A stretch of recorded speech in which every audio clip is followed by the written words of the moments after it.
नमस्कार, मैं हूं प्रवीण गौतम। 200 लोकसभा चुनाव ने पीएम मोदी का कॉन्फिडेंस पूरी तरह हिला दिया है।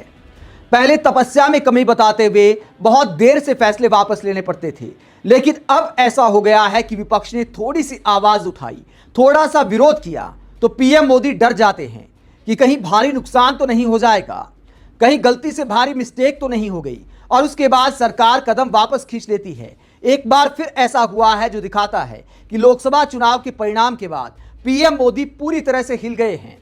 माना किसान बिल को लेकर पीएम मोदी ने कदम वापस खींचे थे, लेकिन उसके लिए सरकार के सामने किसानों को 1 साल तक प्रोटेस्ट करना पड़ा। लेकिन अब ज्यादा प्रोटेस्ट की जरूरत नहीं है। सोशल मीडिया पर बस कुछ नेताओं ने ट्वीट किए थे और उससे ही मोदी सरकार डर गई। हालांकि सामना करने की थोड़ी हिम्मत कुछ मंत्रियों ने दिखाई थी। राहुल गांधी के पोस्ट के बाद आपने देखा कि अर्जुन राम मेघवाल से लेकर अश्विनी वैष्णव ने लैटरल एंट्री भर्ती के मामले में राहुल गांधी पर अफवाह फैलाने का आरोप लगा दिया, झूठ बोलने का आरोप लगा दिया और यह कहा कि कांग्रेस के विजन को ही हमने आगे बढ़ाया है, इसमें आखिरकार गलत क्या है।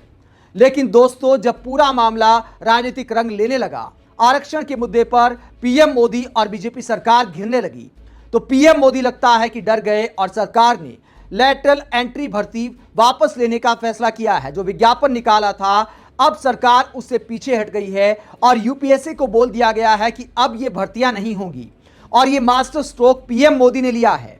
ये खबर आप देखिए, सुनकर हंसी आती है। मतलब भर्ती करना भी मास्टर स्ट्रोक होता है और भर्तियां वापस लेना भी मास्टर स्ट्रोक होता है। एक ही बात हो सकती है। ये खबर आप देखिए कि लैटरल एंट्री के जरिए नियुक्ति का आदेश रद्द। केंद्रीय मंत्री जितेंद्र सिंह ने यूपीएससी चेयरमैन को लिखा, पीएम मोदी के आदेश पर फैसला बदला।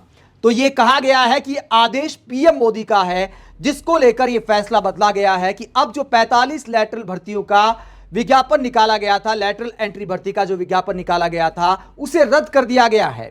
दोस्तों, इस भर्ती में क्या था, किन लोगों की भर्ती होनी थी, वो हम आपको दिखाते हैं कि आखिरकार ये पूरा मामला क्या है।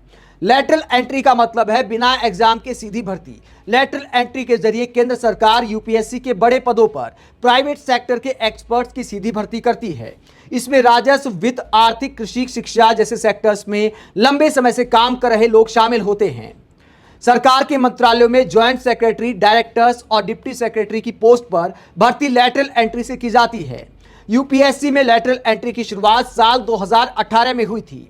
इसमें ज्वाइंट सेक्रेटरी लेवल की पोस्ट के लिए 6077 एप्लीकेशन आए थे। यूपीएससी की सिलेक्शन प्रोसेस के बाद 2019 में अलग अलग मंत्रालयों और विभागों में 9 नियुक्ति हुई। तो दैनिक भास्कर ने पूरा ब्यौरा दिया है कि पहले भी भर्तियां की गई है लैटरल एंट्री से, तब पीएम मोदी ने आखिरकार ऐसा आदेश क्यों नहीं दिया, तब उन भर्तियों को क्यों नहीं रोका गया। लेकिन अब हालात बदल गए हैं। अब जो लोकसभा चुनाव का परिणाम आया है, उससे पीएम मोदी को लगता है कि जो संविधान खतरे में बात होने की बात विपक्षी नेताओं ने चुनाव में उठाई, उसका असर पड़ रहा है। पिछड़े वर्ग को लगता है कि मोदी सरकार उनके खिलाफ फैसले ले रही है। शायद इसलिए एक बार फिर पीएम मोदी डर गए और राहुल गांधी के विरोध के बाद, अखिलेश यादव के विरोध के बाद, तेजस्वी यादव जैसे नेताओं के विरोध के बाद, जिसमें उन्होंने आरोप लगाया था कि आरक्षण का हक मारा जा रहा है, डायरेक्ट जो भर्तियां की जा रही हैं उसमें आरएसएस के लोग भरे जा रहे हैं और बहुजनों का आरक्षण छीना जा रहा है, तो मोदी सरकार को लगा कि गलत परसेप्शन जाएगा। शायद इसीलिए पीएम मोदी ने कदम वापस खींच लिए और अब मोदी सरकार के मंत्री कहते हैं कि डायरेक्ट ये फैसला पीएम मोदी ने लिया है। अब इस बात को ऐसे प्रोजेक्ट किया जाएगा कि देखिए, पिछड़ों के हक के लिए सरकार ने भर्तियां रद्द कर दी। तो भर्तियां करने का फैसला आखिरकार किसका था? क्या वो पीएम मोदी की सहमति के बिना हो गया था? दोस्तों, ये पहला मामला नहीं है जब लोकसभा चुनाव के बाद सरकार ने कोई कदम वापस लिए हैं। इससे पहले जो वक्फ बोर्ड वाला बिल था, उसको भी ज्वाइंट पार्लियामेंट्री कमेटी भेजने का फैसला लिया गया। पहले ऐसा नहीं देखने को मिलता था।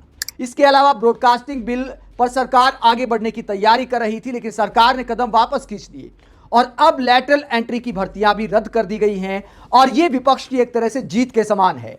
जिस तरीके से सोशल मीडिया पर ही विपक्ष ने आवाज उठाई थी और पीएम मोदी इतने विरोध के बावजूद डर गए, जबकि पहले यह कहा जाता था कि एक अकेला सब पर भारी। अगर मोदी ने एक बार कमिटमेंट कर दी तो खुद की भी नहीं सुनता। सलमान खान की तरह पीएम मोदी को प्रोजेक्ट किया जाता था, लेकिन हकीकत क्या वाकई ऐसी है? आखिरकार पीएम मोदी लैटरल एंट्री भर्ती के मुद्दे पर वापस क्यों हटे? आप इस पूरे मसले पर क्या सोचते हैं? कमेंट बॉक्स में अपनी राय जरूर दें।